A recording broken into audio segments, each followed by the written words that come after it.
Here from the Richmond Hill Golf Learning Center, home base for wisdom in golf.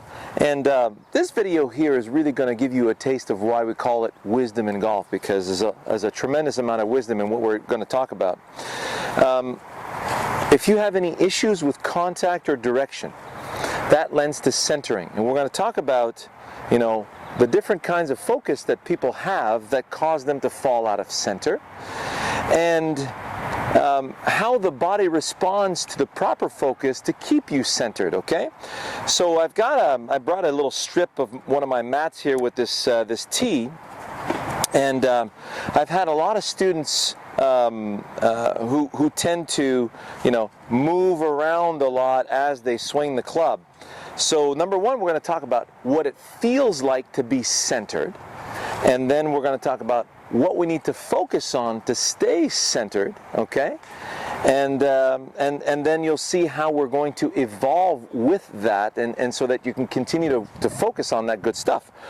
And there's some nuggets that have been brought forward by several top players on the different tours that we have out there, namely the PGA Tour. And then you're going to start keying in on why they feel that those particular nuggets really helped them through the years.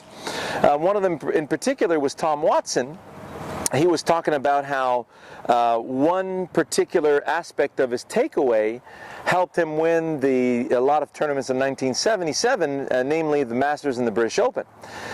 He was coming down the stretch, missing the cut in an event, and he had a ball that was severely below his feet, and as he was taking his setup, he felt that he had to take the club more away and up like a Ferris wheel instead of around back and fending the club behind him like a merry-go-round.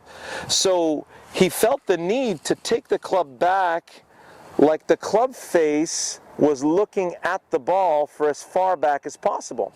And you'll see in one of my threads on the forum, there's a thread entitled Miller Barber, Jack Nicklaus, Tom Watson. And that's one of the things that you'll see very emphatically in their swings. When they take the club back, the face of the club looks like it's looking at the ball until they get to a stage where the right arm has to fold and the wrists are going to hinge. And when that occurs, you'll notice that the right arm, the forearms are going to rotate, and that sets the wrists in a perfect position to hinge up. And you also notice that the toe of the club is up at that point as well. So, this toe up business is just somebody saying, hey, look at that, the toe is up at that point. It's an observation like in those comic strips in the Sunday paper, where I find the differences in these two caricatures, the 7 differences that you notice. It doesn't exactly mean that you'll be swinging the club well if you focus on that particular aspect, but what it did do is set them up extremely well in their bodies and how the body responded to that focus. So that takeaway of the club looking at the golf ball, you have to allow the body to turn fully if that's going to happen. And that's one of the things that Tom Watson talks about. He talks about how to let the hips turn in the backswing. Let's go to Bubba Watson. Bubba Watson talks about making a very wide arc in the backswing, making his arms swing as far away from the body as possible. And in one of my videos where I talk about get Bubba wide, I want to take my left hand and bring it all the way to my right hand. This is from the teachings of Wild Bill Melhorn, who was a very well-respected individual by Ben Hogan. So take the hand and bring it over to the other hand. So notice how my body has to turn out of the way, including my head, for that to occur. If I didn't turn my body, didn't move my body, well, I can't get this hand over there. And therefore, I'm going to have to bring my right hand over here, and now I'm fully collapsed. And I got this chicken wing, and I got this elbow bending, and all that stuff. So if we went with a wide arc, we have to allow the whole body to turn, and you'll see Bubba Watson allow his hips to turn emphatically. Very much like the left-handed version of Bobby Jones and Jack Nicklaus. Jack Nicklaus was, you could see one of the signature moves in his backswing. That left knee was well behind the ball in the backswing. So this is how we're wired as individuals. If I was a martial artist and I want to snap a punch in this direction, the first thing that's going to happen is my body's going to need to shift a little bit of weight to that right foot. Why? Because the right leg has to use the ground to remove the body out of the way. Now notice, if I did this and slid to the right side, now the body doesn't feel like I can move as effectively. Your central nervous system knows exactly how it needs to move to perform a specific task. This task is take this punch and snap it there. So notice how my body shifts the weight lightly. Now my right foot and leg can use the ground to retract my right side out of the way, so I have access to my target. If I tried to punch in this direction and don't move my body, notice what happens? I'm in the way. Right away, your shoulder's going to be in pain. You're going to have to collapse the arm. Now you have access to your target. So if you just function with the way you were wired through pure self-preservation, we're going this way or we're going this way. Notice how my body works. So if I'm looking for width, there's my width. There's the face of the club looking at the ball. If you look at Eddie Marin's, swing the handle. So we got to turn the body out of the way so the handle can stay in front of us. One of the things that Martin Keimer went into, remember the tennis ball on a string? So Martin Keimer puts his tennis ball on a string here, and then he puts the tennis ball between his forehands. And the reason why this works so well is as he's holding that tennis ball away from himself, like I don't have the measurement with mine here, but he's trying to keep the tennis ball taut with the string as he goes back. Well, lo and behold, he's got to turn for that. Now, the reason why that is effective is because the tennis ball allows his arms to stay in front of his body. Like Lee Trevino used to talk about, put the arms between these two imaginary 2x4s right here in front of you, so in order for his arms not to get stuck behind him. And I think the reason why he got there is because the modern teaching, teaches you not to use the lower body and to try and coil the upper body against the lower body, and now the arms are going to wrap themselves around your body, and now you got to do some kind of a manipulation to keep them away from you. So when Martin Keimer went to that tennis ball and he practiced so much keeping that tennis ball in front of him, he started to turn better. The emphasis was not on hold the body in place now. The emphasis was on feeling how the tennis ball stays in front of the body, and therefore the body had to turn, and he harmonized his body much better. And therefore, that really helped him win the U.S. Open. I think that's one of the drills that really helped him out. So if that's a drill that you'd like to do and you want to emulate that, I would recommend that, okay? So, back to our task. Now, if you are the kind of person who gets to a golf ball and is focused on the golf ball and tries to hit a golf ball, this is the body position you're going to be taking. This is me trying to hit a golf ball. Winston Churchill was quoted as saying, "You gentlemen are playing with ill-fitted equipment," meaning he was given a golf club and he was told to hit a golf ball with that, and he said, "I can't see it," and neither should you. This is a grass cutting device.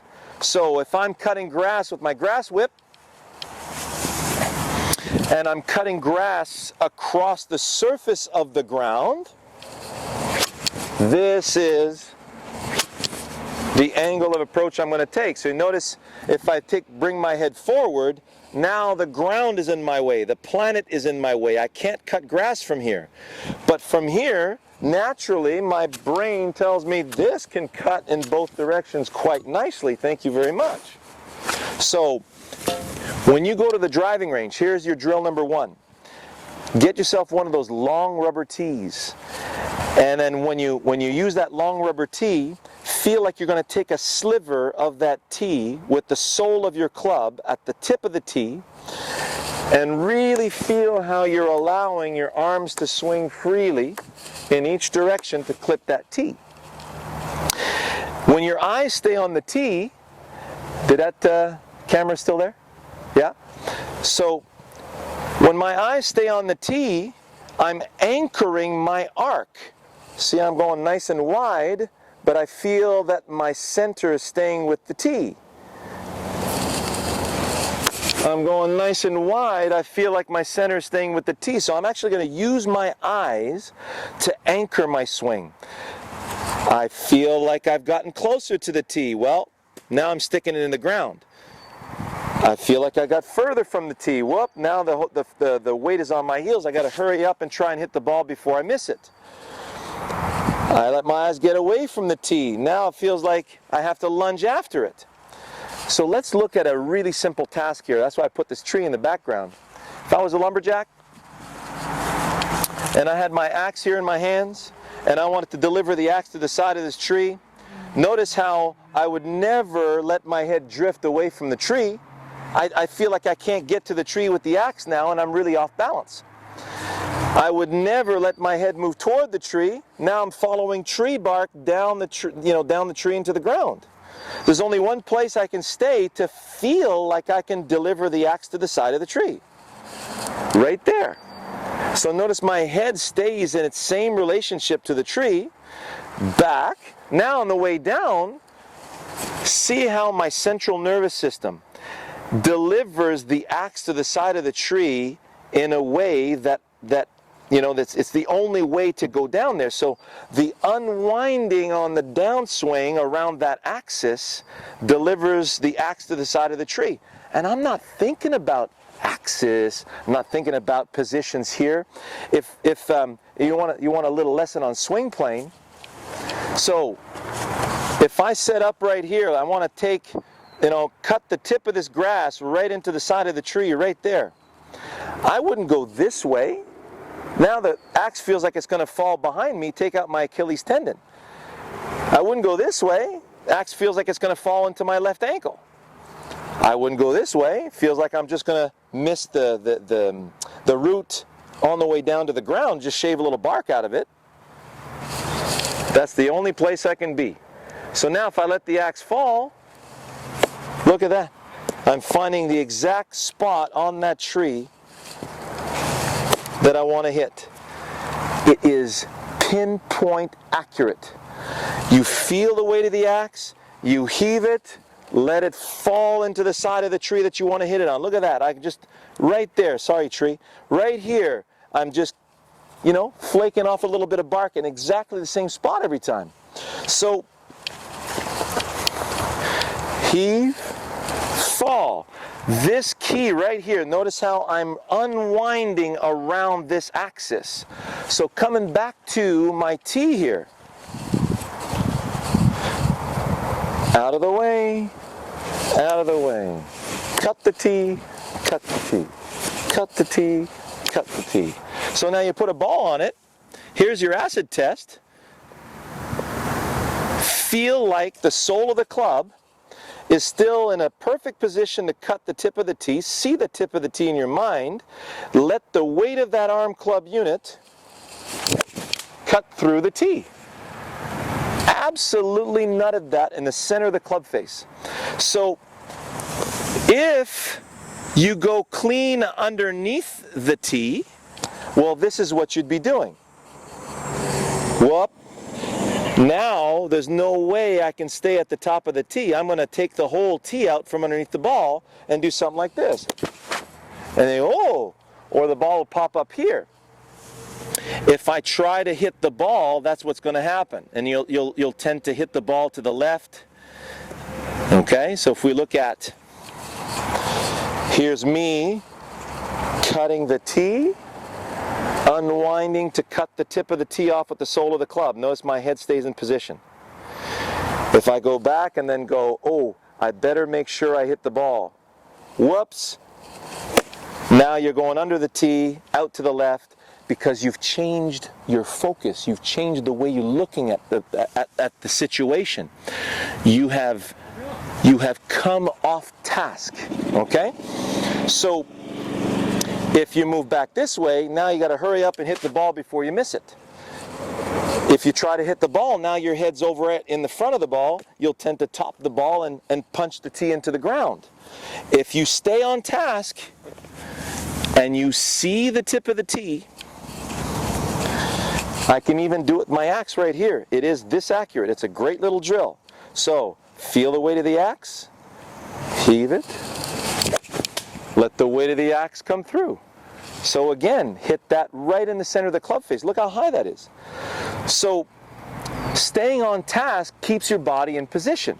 If we look at, the sensation that I want now, I take my ball on a string, and we'll finish with this. So if I'm twirling the ball in a string, I feel gravity place the ball. Notice how my hand is in a very steady position. It's not still, because if I keep it still, I'm toast. So notice how the hand has to go up and down. So it goes up and down with my knees, or it goes up and down with my hand. And now I'm going to bring this and cut the tee with this. So notice the ball keeps passing in the same spot, but notice my hand keeps going up and down, doesn't it? So for all of you people out there who are, be careful, Sean. Oh, Sean, why is your head going up and down? For those of you who are newcomers to our teaching at Wisdom in Golf, you'll notice that my head bobs up and down a little bit as I'm performing my task. That's my relationship with gravity. So as my left arm swings into the backswing, if we look at how anatomically how we're built, half my knee is my femur and my femur is my hip. So when I turn my body out of the way to allow my arm to swing freely, my legs are going to give a little bit, and this is going to raise my head. Then I'm preparing, feeling the weight, let it come back. Notice how as my hips return, the knees come back down, and then as my hips clear coming back out, my head comes back up, my legs extend again. And this gives you this wonderful turbocharge of energy. This is Rory's secret to distance, okay? Don't listen to anything else. If I was, standing on a swing and I wanted to go higher, I would have to pump that swing to get myself higher. So I'm doing the same thing here. Pump the swing. See how that works? So I'm using my legs to keep the action going, and this is how I turbocharge that energy. I've got this momentum on the string. It's very easy to keep it going. I'm doing that. So a good way to feel that, and it'll tie into our little, at the beginning of the session where I talked about how Tom Watson would keep the club face looking at the ball. Well, if I was tossing this kettlebell towards you, notice how my left hand is releasing it this way. See, there it is. So I'm sending this kettlebell towards you. So my left hand faces you, now I'm going the other way. Notice how my right hand is facing the tree now. If I want to go toward the tree, this is how I'd be going toward the tree. So notice how my body gets out of the way. My right knee rotates inward. I'm going toward the tree. I'm going towards you. So notice how my legs are working now. Towards you. See how my left knee rotates in? Toward the target. Right knee rotates in. Out of the way, out of the way, out of the way, out of the way. So my relationship is, I allow the arms to swing freely, and the arm club unit swinging freely creates an arc, just like that ball on a string. Why is it able to create an arc? Because my body tunes in like a tuning fork and allows it to swing freely. So it's not my body placing the arms. It's not my lower body. I don't have to think about my lower body initiating the swing. My lower body and my squat is in anticipation of heaving it out there. So if I heave this kettlebell out there, watch what happens. 1, 2, 3. So notice how I'm using my legs to heave it out there. If I had a sandbag in my hands, I'm feeling the weight of the sandbag. Can't toss a sandbag from here. Got to activate my lower body so I can use my legs. And when they say lift with your legs, well, that's what you're doing. You're throwing with your legs Every motion that you do, ask a boxer, when we're performing that task of snapping that punch, the power comes from the ground up. My body is seeking the ground to remove the body out of the way to activate that energy in the direction for that task, okay? So we got that hammer from Home Depot, same thing, the little 4-pound hammer. Out of the way, out of the way. So I'm just reacting to the weight of that hammer. I'm reacting to the weight of the grass whip. So notice when I'm cutting grass.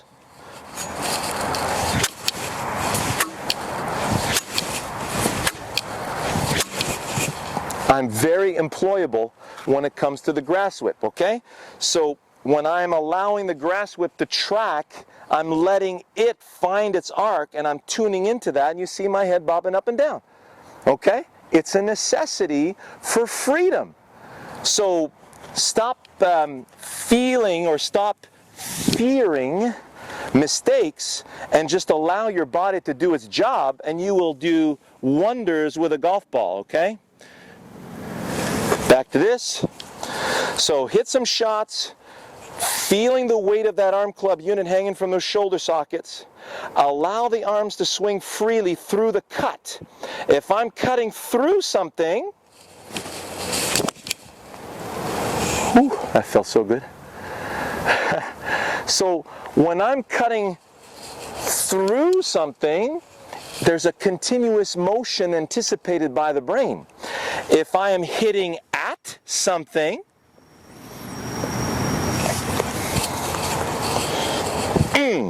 that's the target, that's the end. Why would I continue shifting my weight over here and clearing my body over here when that's my end target? My brain does not anticipate the arms continuing through, so it's not going to activate your body in any way, shape, or form in the way that you would do it for an axe or cutting through a dandelion stem. So, cut through, body opens up, allows everything to continue. Feel the weight of the arm club unit. Use that weight to cut through the end of that dandelion stem. Watch how steady my head stays because of this focus.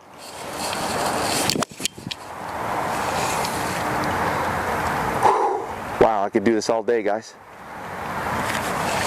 That's like you put a blanket on that on those two shots right there, pure in the center of that club face, and you'll notice exactly how steady my head stayed in relation to that tee, back and through. So it's on the way through here that you really want to feel that as you keep that same focus. All of a sudden you're going to feel that right shoulder glide more under your head. You're going to feel way more energy out here. You're going to feel that you're shifting your weight and clearing your body so much better. Chicken wing's going to leave you. You'll be happy about that, okay? And you're going to start feeling a lot of new things in your swing. Don't try to repeat those things. Put another ball down and then focus on the same task. If you want consistency in your life, your body needs a learning process. When a kid learns how to walk, he doesn't, stand up and walk and not make mistakes. The kid's going to fall down, he's going to stumble, he's going to lose his balance, all that stuff. You're going to do the same as you're performing this task, but you'll notice that every time you put a ball down and you keep on task, cut through towards the target, and feel how you're staying with that task, you'll notice that the qualities of your swing will start to shine through, okay? Enjoy that. Let's have a chat on the forum.